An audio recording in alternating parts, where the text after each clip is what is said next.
you wake up and you run downstairs, and at age 7, what's one of the first things that you notice? One of the first things that you will notice most of the time is your Christmas tree with all the ornaments and all the presents that are overflowing from underneath the tree. When I was 7, I was a fairly unique individual, and I cared less about the presents that were underneath the tree for me and my family, and more about the tree itself and all the decorations that went along with Christmas. Around Halloween, I would begin to ask my mother, is it Christmas yet? Is it Christmas? When can we put up the tree? And after about a month of probably annoying my mother, she finally gave in and allowed us to put up a tree. In my family, we put up 3 trees. The first one is all about the University of Tennessee. The second one is our family traditional Christmas tree. And the last one is all about me and my life. Well, as I grew up, I began to find it fairly odd that we bring a tree that's meant to be outside into our homes and put ornaments and lights on it and call it Christmas. Why do we do this? The tradition started in Germany when they would bring in small evergreen branches into their homes and decorate their homes with it. They did this around winter solstice, which is December 21st or December 22nd, only a few days before our Christmas on December 25th. They did this to remind them of the springtime that was meant to come after the harsh winter. This is all according to an article published by the History Channel. In 1510, the first recorded decorated Christmas tree was in Raga, Latvia. France followed soon after with the first Christmas tree sold in a marketplace. Martin Luther was walking home one night after a church service and was passing all these homes with all these Christmas trees in them. And he began to ask, why can we not see our Christmas trees after dark? So him and his family added candles to their trees so you can see Christmas trees after dark. Well, in 1659, the General Court of Massachusetts passed a law banning all Christmas decorations. And the only celebration of Christmas was that of on December 24th and December 25th, you were allowed to attend a church service celebrating the birth of Christ. But they did allow you to have Christmas decorations in your home if you're willing to pay a very heavy fine. Well, if you're me, you'll be willing to pay the fine. Benjamin Franklin changed up the whole Christmas tree in 1749 when he invented the lightning rod.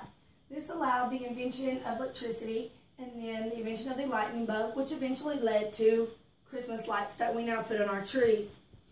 The tradition did not change very much until the mid-1800s. In 1851, the U.S. did what we do best and began to commercialize the sale of Christmas trees. And then in 1853, Franklin Pierce is credited with bringing the very first Christmas tree into the White House. What an honor that is to say that you were able to do that. In the mid-1800s, the Germans introduced the U.S. and all of Europe to the glass Christmas tree ornament. This is just your typical round Christmas tree ornament that we are used to seeing for so long.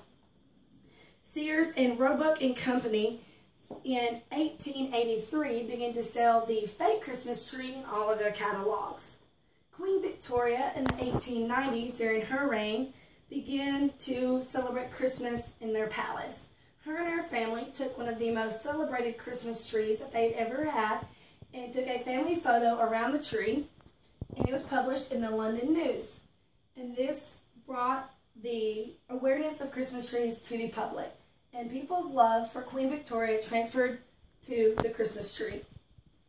In the 1890s, according to Christmas Tradition, which was written by William Aberard, the U.S. no longer only wanted 4-foot trees. They wanted trees that stretched from floor to ceiling.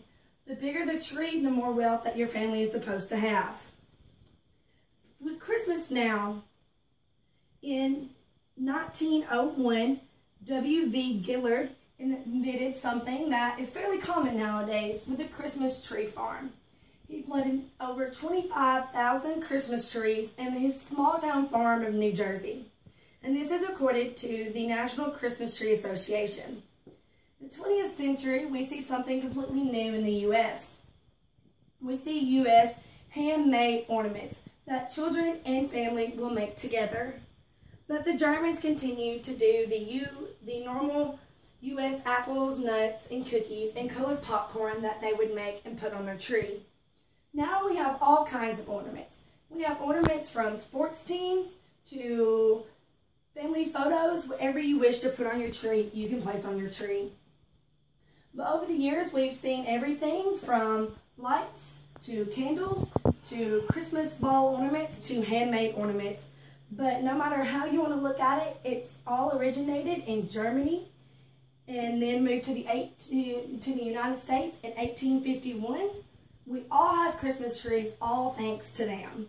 And no matter how you look at it, Christmas trees will be here for a very long time. Merry Christmas.